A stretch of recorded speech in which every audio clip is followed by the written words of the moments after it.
आज आपको किसी की बहन का, किसी की बेटी का, या किसी की बीवी का, या किसी की बहू का एक दर्द भरा खत शॉर्टकट में सुनाना चाहता हूं। जरा ध्यान से सुनना और अंदाजा लगाना कि बाहर से खूबसूरत दिखने वाले ये घर, ये बंगले अंदर से कितने खौफनाक होते हैं, और इन घरों पर आने वाली आफतें, मुसीबतें, नहुसतें किसकी बद्दुआ का नतीजा हो सकती है। एक बहन का एक लेटर जो बहुत दिनों से मेरे पास आया हुआ था, लेकिन किसी वजह से मैं पढ़ नहीं पाया। आज पढ़ा तो ऐसा लगा कि इस खत के जरिए मैं उस बहन का, उस बेटी का, उस बहू का दर्द आप तक पहुंचा सकूं, ताकि आप सबको, हम सबको ये एहसास हो कि कहीं हमारे घर में किसी की लाई हुई बेटी कहीं किसी कोने में सिसक तो नहीं रही है, या उसकी जबान से बद्दुआएं तो नहीं निकल रही है, या न चाहते हुए भी या न जानते हुए भी कहीं हमसे उस पर ऐसा जुल्म तो नहीं हो रहा है कि वो रात में तकिए में मुंह छुपाकर रो रही है और बद्दुआएं कर रही है। वो बहन का खत आप गौर से सुनिए। वो अपने खत में कह रही कि मौलाना, आपके वीडियो में तो आप ये कहते हैं कि शौहर जो कहता है अल्लाह की रजा के लिए खामोशी से सुनो। मैं अपनी खाविंद की हर बदतमीजी और गालियों को मुकम्मल खामोशी से बर्दाश्त करती हूं और कर रही हूं, मार भी खाती हूं और काम भी करती हूं, और सिर्फ शौहर का नहीं, सारे घर का काम करती हूं। मेरे आने के बाद तो नौकरानी को भी निकाल दिया गया है, मैंने बर्दाश्त किया। साल में एक जोड़ी कपड़ा मिलता है, मुश्किल से बर्दाश्त कर लेती हूं। सारे घर का खाना बनाना पड़ता है, बना लेती हूं। सास और ससुर के ताने रोजाना सुनने को मिलते हैं, बर्दाश्त कर लेती हूं। गंदी गंदी गालियां मेरा शौहर, मेरा सरताज, मेरा शरीक हयात मुझे देता है, मैं बर्दाश्त कर लेती हूं। लेकिन मैं सब कुछ बर्दाश्त कर लेती हूं, लेकिन मुझे मेरी मां पर से गाली बर्दाश्त नहीं होती, क्योंकि मेरी मां को इस दुनिया से रुखसत हुए 5 साल हो चुके, और मेरा शौहर मेरे सामने मेरी मां को गालियां देता है। मेरे घर वालों से ये एक शिकायत थी कि बड़े दामाद को तो जहेज में बहुत कुछ दिया गया, लेकिन मुझे तो उससे कम दिया गया। हालांकि वो बहन कहती है कि जब बड़ी बहन की शादी हुई उस वक्त हालात बेहतर थे, फिर मेरे अब्बा का इंतकाल हो गया तो मेरी मां ने कर्ज लेकर मेरी शादी की, इसलिए ज्यादा सामान नहीं दे सकी। मेरे भाइयों, याद रखें, एक शौहर सब कुछ बर्दाश्त कर सकता है, लेकिन बीवी की ऊंची आवाज नहीं बर्दाश्त कर सकता।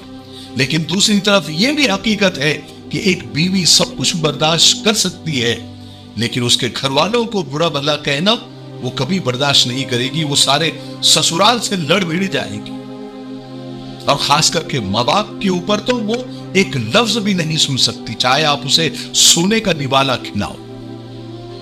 आप लोगों ने तो सुना होगा कि किसी की आह नहीं लेनी चाहिए, लेकिन ये आह का कंसेप्ट सिर्फ माँ बाप या यतीम मिस्कीनों के साथ ही नहीं है, बल्कि हर उस शख्स के साथ है जिसका दिल दुखाया गया। मेरे भाइयों, याद रखो, औरत घर की ही नहीं बल्कि पूरी कायनात की जीनत है। दुनिया से अगर औरत गायब हो जाए तो दुनिया का रंग रूप मान पड़ जाएगा। मर्दों की जिंदगी से अगर औरत चली जाए तो उसकी जिंदगी सूनी सूनी और अजीरन हो जाएगी। मर्दों को सुकून और राहत औरत से ही मिलती है। मर्द कमजोर और बेजुबान औरत पर अपना जुल्म उठाते हैं। वो मर्द इस बात का ख्याल रखे कि वो भी उसी औरत की कोख से निकल आए हैं जिसे मां कहा जाता है। इसीलिए कहा जाता है, हदीसों में भी है कि औरतों के बारे में अल्लाह से डरो, यानी औरतों पर जुल्म करने से पहले एक बार अपनी आखिरत और कयामत के दिन को और अल्लाह के गुस्से को याद रखो। और एक आखिरी बात सुन लीजिए, अगर औरत पर जुल्म करने वाला शौहर चाहे कितना भी बड़ा नमाजी हो, कितना भी बड़ा ताज्जुद गुजार हो, कितना भी बड़ा हाजी हो, रोजेदार हो, ये सारे अमाल काले कपड़े में लपेटकर उसके मुंह पर मार दिए जाएंगे और उसे कहा जाएगा कि पहले उस शख्स से माफी लेकर आओ जिसका दिल तुमने दुनिया में दुखाया था। वो आंख से जो तुमने आंसू निकाले थे बिला वजह, पहले उससे माफी लेकर आओ। जरा एक बार हम सोच ले, अगर बीवी वहां माफ करने से अगर उसने इनकार कर दिया तो हमारा क्या होगा। अरे मेरे भाइयों, वो अपना घर छोड़कर आई है, सुबह का नाश्ता, दोपहर का खाना, रात का खाना उसकी जिम्मेदारी, कपड़ा धोना, इस्त्री करना उसकी जिम्मेदारी, घर की सफाई, झाड़ू पोछा उसकी जिम्मेदारी, बच्चे संभालना, बच्चों की परवरिश उसकी जिम्मेदारी, सास का ये काम, ससुर का वो काम, सब कुछ उसके जिम्मे। हालांकि शरीयत के एतबार से नहीं है।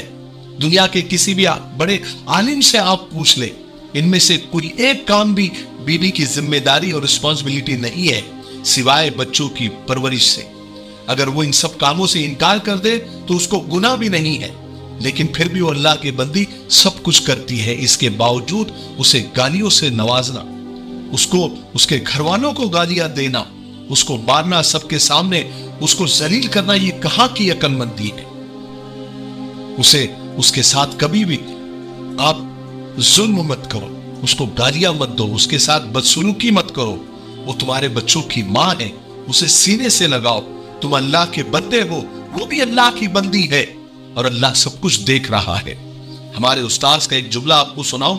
वो हमेशा कहा करते थे, अगर तुम बीवियों के हुकूक नहीं अदा कर सकते तो शादी मत करो, जिंदगी भर रोजा रखो।